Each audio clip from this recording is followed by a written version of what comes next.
Please welcome Jamie Kennedy, Park Ranger with Padre Island National Seashore, to talk about something that's really happening out at the beaches right now. Jellyfish are everywhere. They're taking over.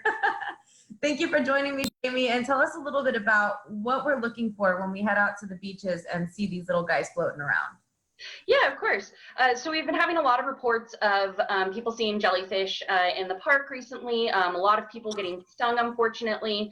And so the thing is, if you're seeing a lot of jellyfish on the beach, kind of, beached up there, to make sure to not touch them, because even jellyfish on the beach can still sting. But if you're seeing a lot on the beach, that probably means that there's a lot in the water as well. So it'd be a good idea to possibly, skip going swimming that day.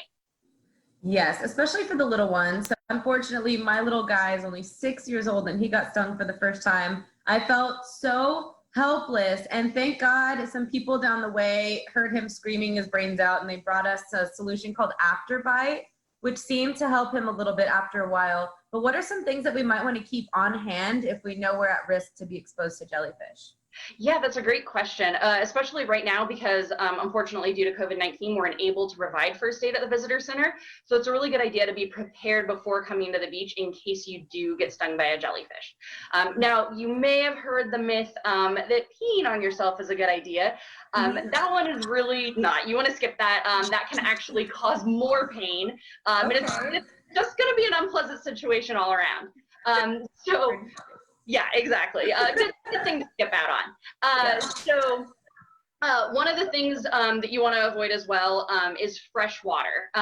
Same with pee. It can just cause a bad reaction. And the stinging cells from the jellyfish, which might still be on you, can actually react and cause more stinging. If you do have access to hot water, not boiling, just hot, that can be a good thing to calm the sting. If you don't have anything with you, use salt water. That's going to be a lot better than fresh water. But if you're making a kit to be prepared at the beach, what you want to pack with you is vinegar.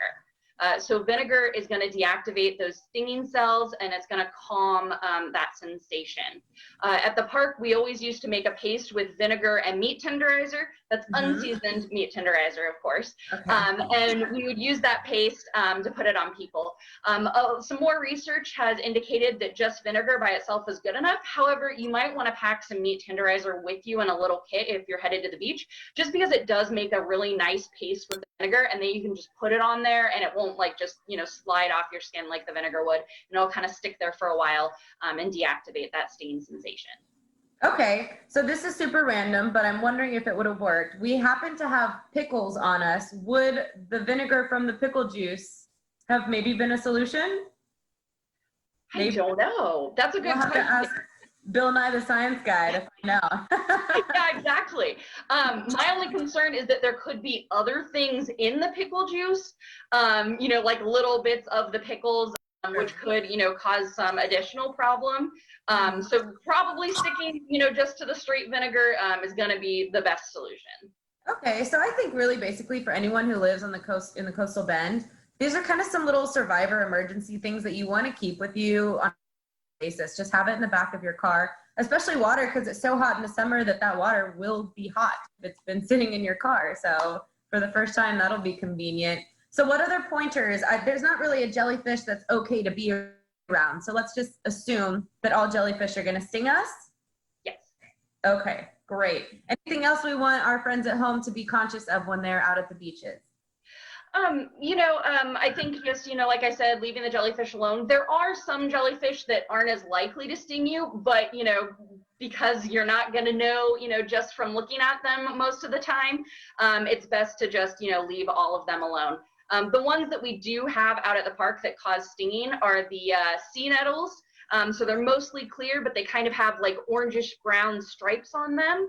And then, of course, the Portuguese man of war, which most people in this area are going to recognize. It's the blue one with the big balloon float. And that one's actually not technically a jellyfish. It's an organism. It's 4 different organisms that live and work together. It's a pretty amazing creature, but unfortunately, it's also very painful. So it's best to, give them, a good distance. Great. Well, good to know. Now we have a little checklist. You want to keep some warm water, avoid the fresh water. If you must, go ahead and grab some of the salt water from the ocean.